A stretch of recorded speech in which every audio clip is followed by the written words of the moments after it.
Hello, this is Linda Vettrus-Nichols, and do I have an amazing person to introduce to you, Eva Hoffman. Welcome, Eva. Welcome, and I'm delighted to be here with you.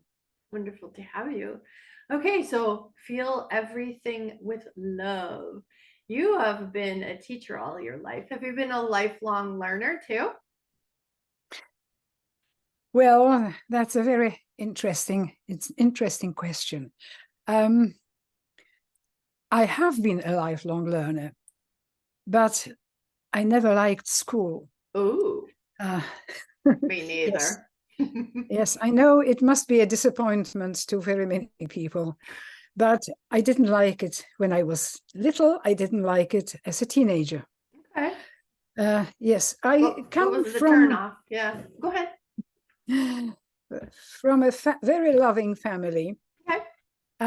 And learners, family of learners. Ah, My parents were musicians and professors of music at music academy.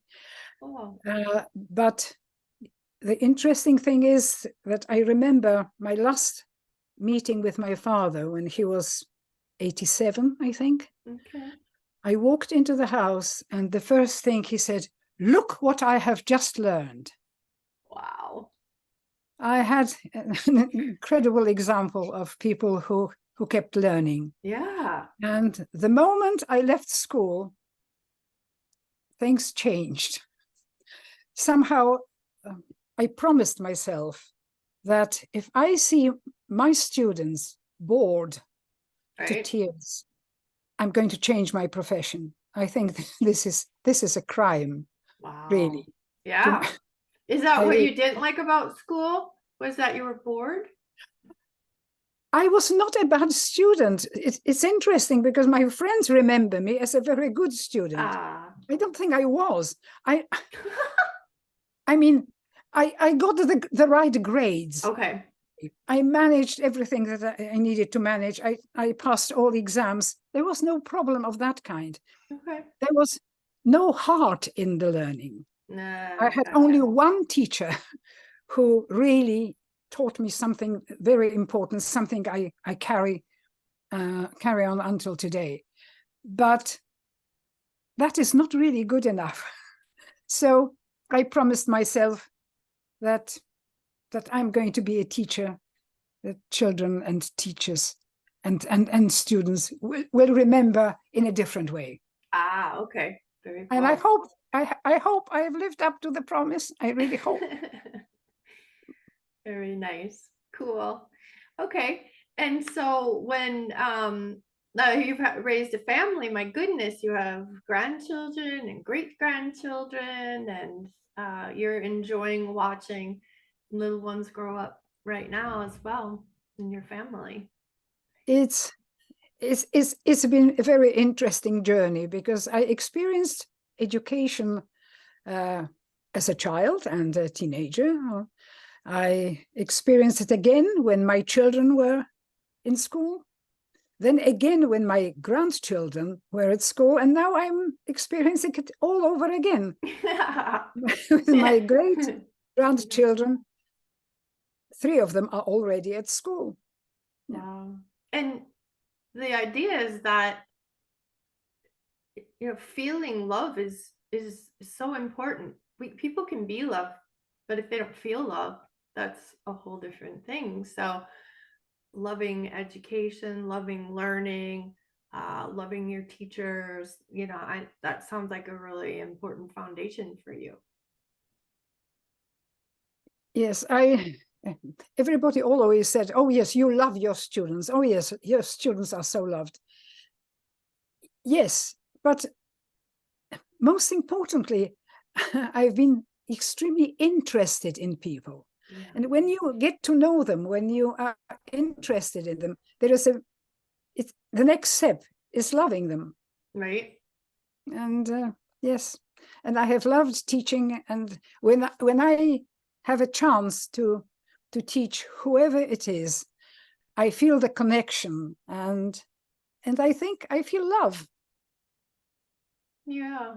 And when we feel love, it's so easy to give love. It's just a Yeah. beautiful circle. Even That is wedding very, rings are a circle, right? And yes, your yeah. husband, there was a great love there, I take it, and he believed in you so much. I have to say that although my relationship with my husband has not always been an easy one, Okay. I've always had great encouragement from him in everything I do. He agreed to me leaving my university job and becoming an independent consultant Wow. when I didn't have a clue whether this was going to work or not. Right? He agreed that we would start publishing my books, even though I didn't know that whether they were going to be interesting for anybody.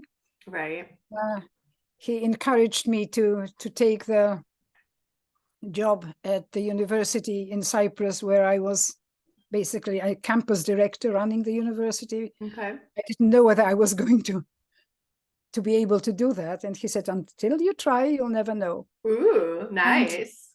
and during many years of his illness, when I stopped teaching, he kept encouraging me to go back to teaching, which I Okay. thought at the time was completely unrealistic. Right. But now I am back, I love and it. I thank him and apologize to him every day. Right? And he had a stroke and you became his caregiver for how long? How many years? He was in bed for 6.5 years. Yes. Wow, that's heavy duty. And you just lost him 2 years two ago. years ago? That's what I thought. Yes, Yeah. Yeah. So still working on plenty of grief. So yeah. Hmm. Yeah, and that's the thing with love. Some people kind of hide from it if they have been hurt because they don't want that pain again. And yeah, there's two sides to every coin, and it's worth it on both sides. Do you agree? very true. Mm, Yes. I love it. And you've met Janet Voss, who wrote the book Accelerated Learning, and you were already basically doing things like that with your students. Is that kind of where your story is, or so you loved her work, or how did that land? Uh, I have always loved teaching. I think I am one of those extremely lucky people that, when people ask me about my hobbies, my greatest hobby is being with people and sharing what I learn, Yeah. what I have learned, and sharing and seeing in their eyes Yeah. that it works for them. That is Mm. that is the kind of experience that can't be matched for Right. me. And I love the story of your father, before he died at 87. Like, what was probably the last conversation you had with him? What do you like? You Yes, went that, over. well, he died a little bit later, but he was 88 or 87 Oh, or 88 at the time. yeah. I came to visit him, and he opened the door, and without even saying hello or how are you, he said, "Look what I have just learned." Oh, Yes, you yes. come you come by it honestly, Eva.